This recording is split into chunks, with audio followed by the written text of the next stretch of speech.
Police তল্লাশি চালিয়ে সূচনার সুটকেস থেকে তারই পেট থেকে জন্ম নেওয়া 4 বছরের একরত্তি ছেলের প্রাণহীন নিথর দেহটা উদ্ধার করে। গোয়া পুলিশের এক তদন্তকারী নারী কর্মকর্তা বলেন, কয়েকদিন ধরে গোয়া খবরের শিরোনামে। সাংবাদিকরা অহরহ জানতে চাইছেন এই খুনের ঘটনার বিষয়ে। প্রতিবার কথা বলতে গিয়ে গা কাঁপছে। তিনি বলেন, খুনের ঘটনা দেখেছি, কিন্তু সুটকেসে পুরো বাচ্চার দেহ নিয়ে কোনো মাকে এইভাবে কোনোদিন যেতে দেখিনি আমি। আসলে ভরসার দিকটা নড়ে গেছে। কোথাও যেন শিক্ষিত সমাজ আমিত্বে ভুগছে।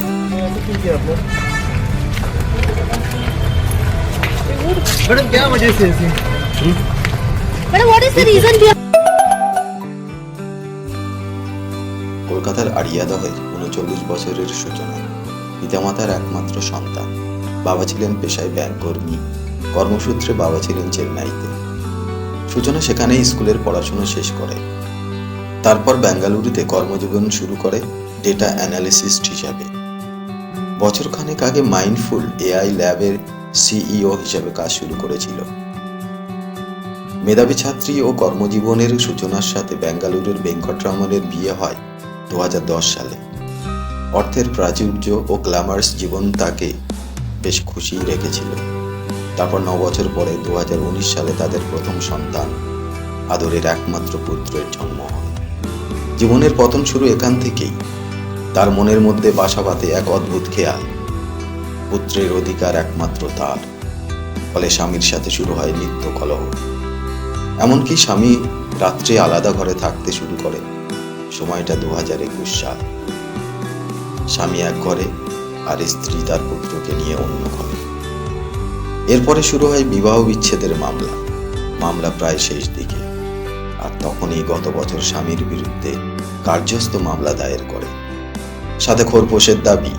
ফলে দুজনের সম্পর্কে আরও অবনতি হয়। ওই মামলায় আদালত তাকে মাসে 20,000 টাকা খোরপোশ দেওয়ার নির্দেশ দেয়। তার সাথে নির্দেশ দেয় সূচনার সাথে সরাসরি যোগাযোগ না করার ও ফ্ল্যাটে না যাওয়ার। যদিও ছেলের সাথে প্রতি রবিবার দেখা করার নির্দেশ দেয়, কিন্তু সূচনা এই নির্দেশ মেনে নিতে পারেনি। সে মনে করত ছেলে তার একার, আর কারো অধিকার নেই। পুলিশ সূত্রে জানা গেছে, সূচনা শেঠ তার 4 বছরের ছোট্ট ছেলেকে নিয়ে গোয়ায় বেড়াতে গিয়েছিল। যদিও কারণ ছিল অন্য। 7ই জানুয়ারি ছিল পিতা পুত্রের মিলনের দিন, অর্থাৎ সাক্ষাতের দিন। নির্দেশ আদালতের, সূচনার এতে কিছু করার নেই। তাকে দেখা করতে দিতেই হতো। তাই সে বাধ্য হয়ে আগের দিন 6ই জানুয়ারি গোয়ার উদ্দেশ্যে রওনা দেয়। সবাইকে এটা বোঝাতে যে সে বেড়াতে গেছে, কিন্তু তার মনের গভীরে এক ভয়ঙ্কর উদ্দেশ্য ছিল, আদালত অমান্য করার। পিতা পুত্রের যাতে সাক্ষাৎ না হয়, এটাই ছিল তার মনের গভীরের। গত 6ই জানুয়ারি উত্তর গোয়ার ক্যান্ডোলিমের এক বিলাসবহুল অ্যাপার্টমেন্টে ছেলেকে নিয়ে উঠল।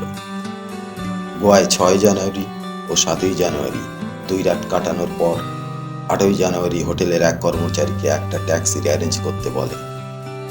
উদ্দেশ্য হলো বেঙ্গালুরুতে ফিরে যাওয়া। ওই কর্মচারী তাকে পরামর্শ দিলেন বিমানে ফেরার। তাহলে সময়ও কম লাগবে আর ভাড়াও বেশি দিতে হবে না। কিন্তু তিনি রাজি হলেন না। অবশেষে 30,000 টাকার বিনিময়ে শেষ পর্যন্ত ট্যাক্সির চালক বেঙ্গালুরু যেতে রাজি হলেন। সেই রাতেই রাত 1টার সময় রওনা দিল রচনা। তিনি চলে যাওয়ার পরেই রুম ক্লিনার ঘরে গিয়ে দেখেন একটা তোয়ালেতে রক্তের দাগ। আর তখনই হোটেলের কর্মচারীদের মনে ভাসতে থাকে আরো একটি প্রশ্ন। চেক ইন করার সময় সাথে ছিল ছেলে, কিন্তু চেক আউটের সময় সাথে সেই ছেলে নেই কেন? আর দেরি না করে হোটেল কর্তৃপক্ষ পুলিশের খবর দেয়। পুলিশ তৎক্ষণাৎ এসে নিশ্চিত করে তোয়ালের দাগ রক্তে। পুলিশ তখন হোটেলের কর্মচারীর কাছ থেকে ড্রাইভারের ফোন নম্বর নিয়ে তার সাথে যোগাযোগ করে। পুলিশ ড্রাইভারের কাছে জানতে চায় সূচনার সাথে কোনো বাচ্চা আছে কিনা। ড্রাইভার জবাব দেয় না। পুলিশ তখন সূচনার সাথে কথা বলে। সূচনা জানায় তার পুত্র এক বন্ধুর কাছে মারগাঁওতে আছে, কিন্তু পুলিশ খোঁজ নিয়ে দেখে সূচনার দেওয়া মারগাঁওয়ের ঠিকানার কোনো অস্তিত্বই নেই। আসসালামু আলাইকুম and welcome to my channel Rehat talks live. আর আমি আপনাদের সাথে আছি তাহের। সময় নষ্ট না করে পুলিশ আবার ড্রাইভারের সাথে যোগাযোগ করে। তারা তখন কর্ণাটকের চিত্রদুর্গ এলাকা দিয়ে যাচ্ছিল। তদন্তকারী পুলিশ অফিসার এবার বুদ্ধি করে ড্রাইভারের সাথে কোঙ্কনি ভাষায় কথা বলে, কারণ সূচনা বাংলা, হিন্দি, ইংরাজি ভাষা জানলেও কোঙ্কনি ভাষা জানে না। অফিসার ড্রাইভারকে স্থানীয় থানায় যোগাযোগ করতে বলেন। ইতিমধ্যে তারা পুরো বিষয়টা চিত্রদুর্গ এলাকার লোকাল থানায় জানিয়ে দেয়। পুলিশের কথা মতো ড্রাইভার তার গাড়ি ওই এলাকার থানায় নিয়ে যায়। তারপর চলে তল্লাশি। পুলিশ তল্লাশি চালিয়ে সূচনার সুটকেস থেকে তারই পেট থেকে জন্ম নেওয়া 4 বছরের একরত্তি ছেলের প্রাণহীন নিথর দেহটা উদ্ধার করে। সূচনাকে গ্রেপ্তার করা হয়, প্রথমে চিত্রদুর্গের আদালতে, তারপর ট্রানজিট রিমান্ডে নিয়ে গিয়ে গোয়ার আদালতে পেশ করা হলে তাকে 6 দিনের পুলিশ হেফাজতের নির্দেশ দেয় আদালত। নিজের সন্তানকে নিজে হাতে খুন করার পরেও সূচনা পুলিশের হাত থেকে নিজের প্রাণ বাঁচানোর জন্য একটার পর একটা মিথ্যা কথা বলেছে। তখনও তার মধ্যে অনুশোচনা, অনুতপ্ত বোধ কোনো কিছুই দেখা যায়নি।